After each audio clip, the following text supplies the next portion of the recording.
Hello, and welcome to the Collapse Experiment. Today I'm going to be discussing a local missing person. Although by the time I get done with this story, I think you'll have a pretty good idea, like I do, as to what might have happened. So, Kyle Mosher, back in 2013, goes missing. Now, that day, it was July. He was at a lake with his fiance and their kids. He runs into a guy. It happens to be the older brother of somebody that he knows. Now this guy, Brian Jock, convinces Kyle to give him a ride into Cadillac.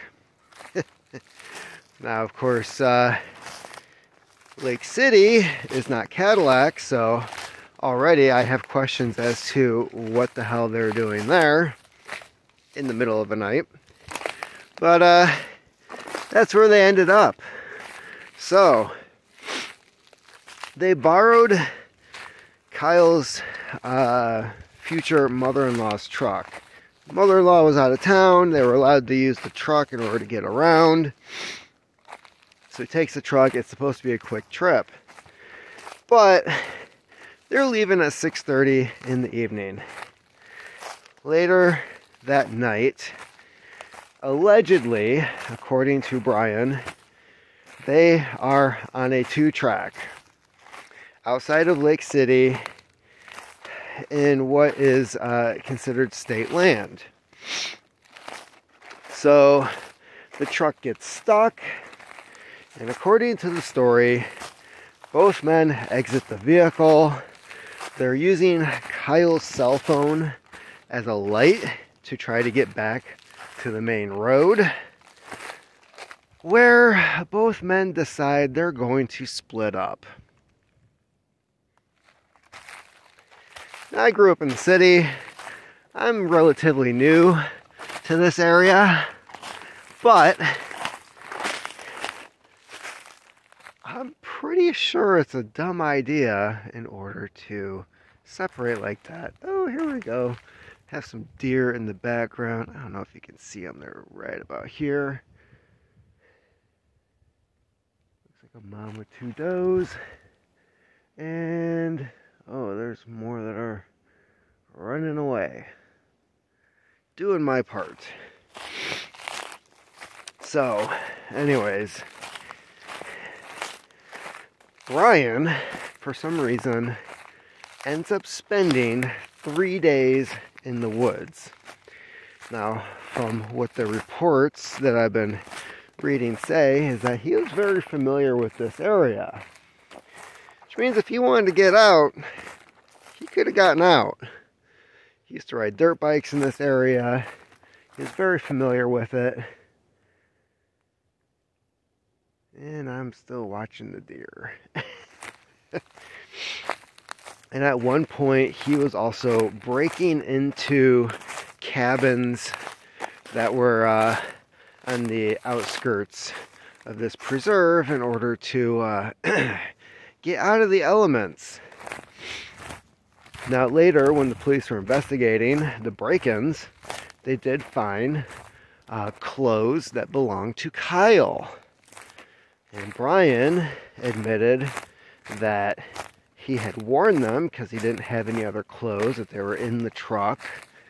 And I guess he had made a comment during this investigation that, yeah, I forgot to burn them. Huh. Interesting. So yeah, 3 days later, Kyle walks out of, or not Kyle, Brian walks out of the woods. Kyle did not. Kyle also had a pit bull with him that had belonged to a friend. The dog was previously his from a litter that he had given the puppies away.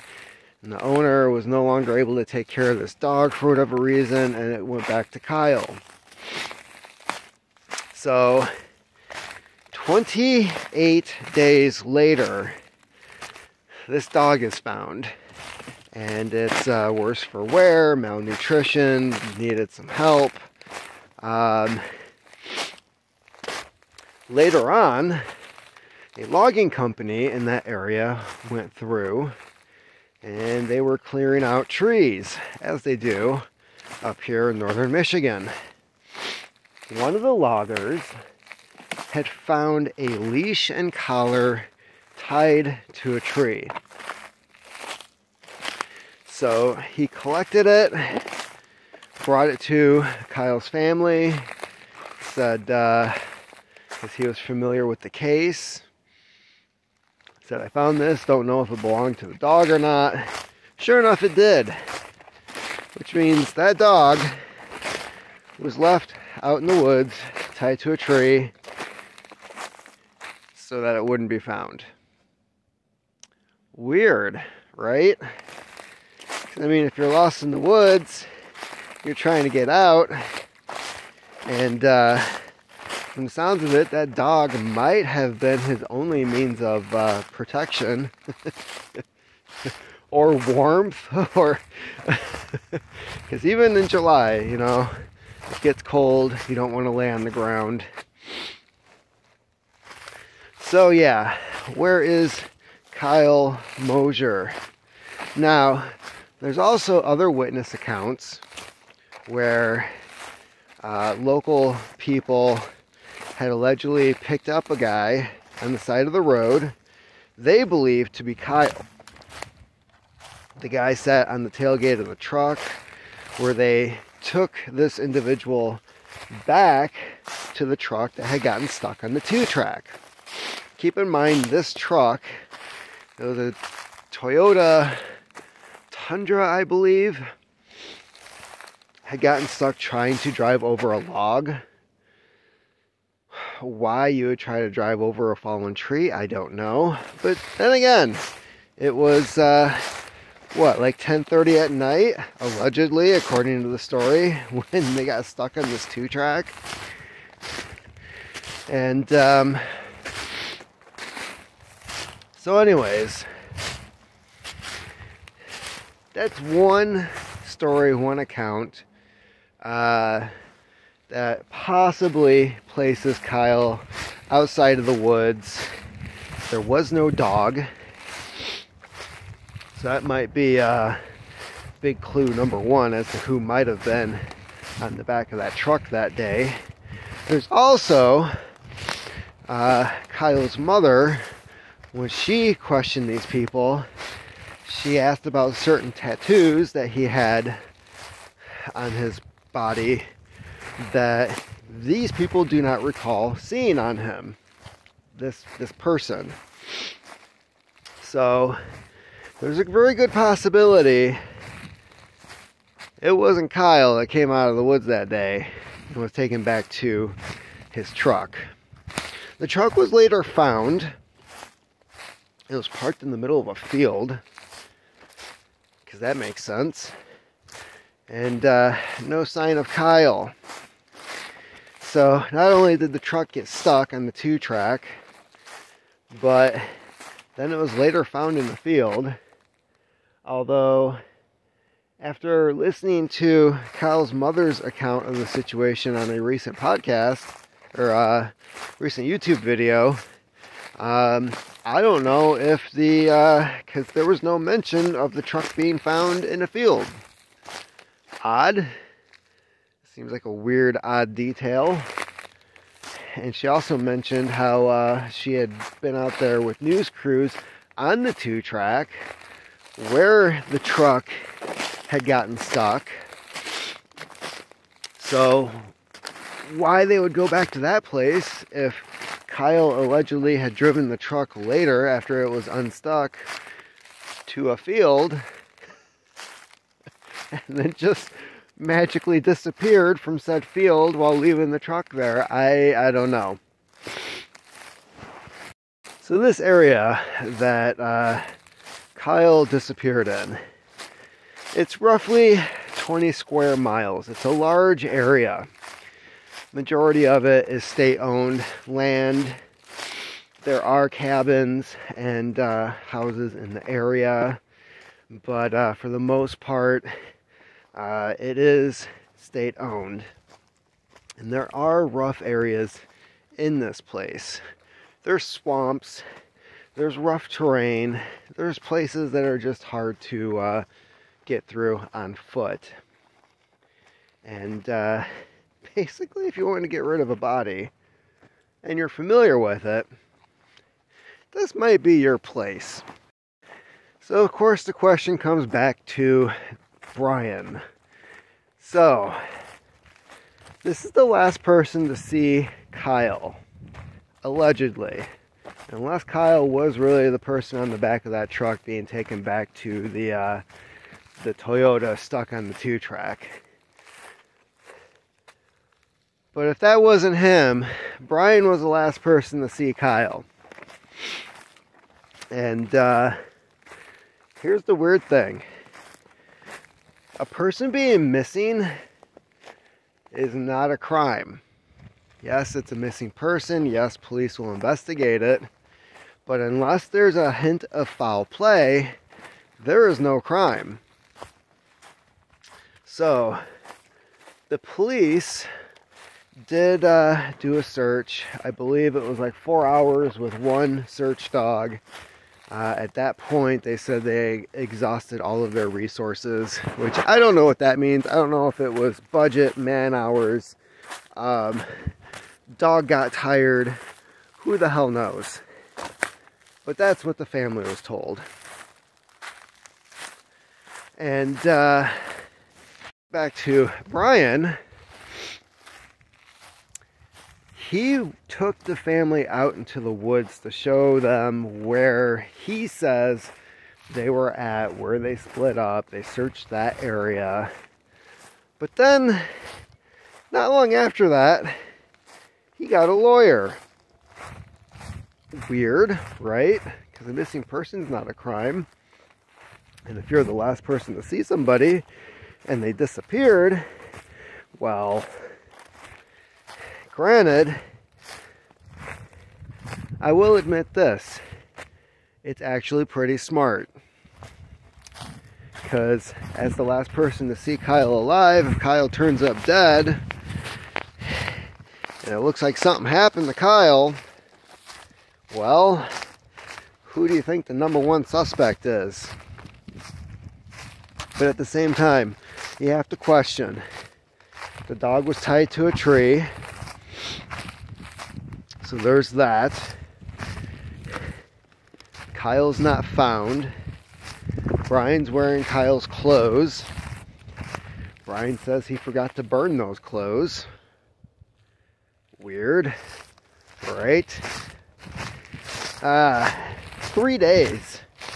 3 days in the woods. 3 in July. You couldn't hike out of the woods in 3 days? That doesn't seem suspicious at all. Plus he's breaking into cabins in order to get out of the elements. Because no, Brian was not in trouble for breaking into these places. So, there's a lot of fishiness going on with this case. And one thing I did notice is that the family, Kyle's family, was, at least his mom, she was very careful not to talk about Brian during interviews. She wasn't even sure if legally she could say his name. Now, I've come across it doing my research, several different spots. I even came across this comment.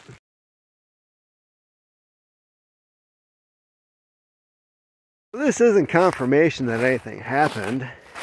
This is obviously hearsay from an anonymous person and a really weird website that kind of resembles, I don't know, Reddit or 4chan.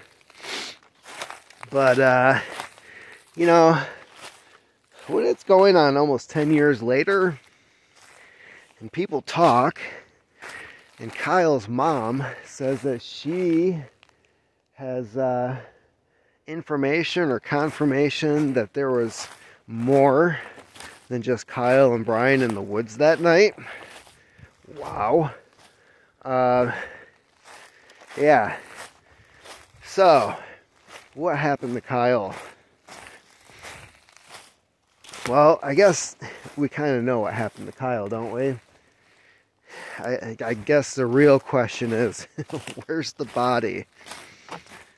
And yeah, that's the interesting thing. You've got a piece of woods that big, but then again, here's my other question. Like I said, 3 days in the woods. You drive down a 2-track. 2-tracks are not that hard to follow, right? And from what Kyle's mom said, it wasn't even really a 2-track, it was a trail. And it's not something that she would even try to venture down in any type of vehicle. But it was a trail, and it was a trail wide enough for a truck to get down, except for that fallen tree, right? So, trails are not hard to follow, even at night.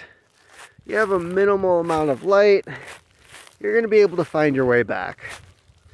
That's from my experience. So, the fact that these two guys had to split up because they got their truck stuck on a tree doesn't make a whole hell of a lot of sense to me, especially at night. One of them has a light. So I call BS on that story. As for the truck getting stuck, yeah, perhaps it did. And it seems like there's witnesses that the truck was there.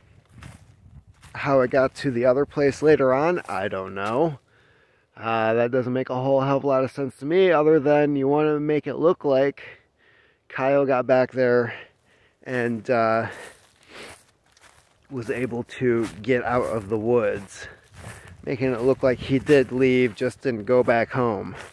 Kind of weird. So, there's other details to this story.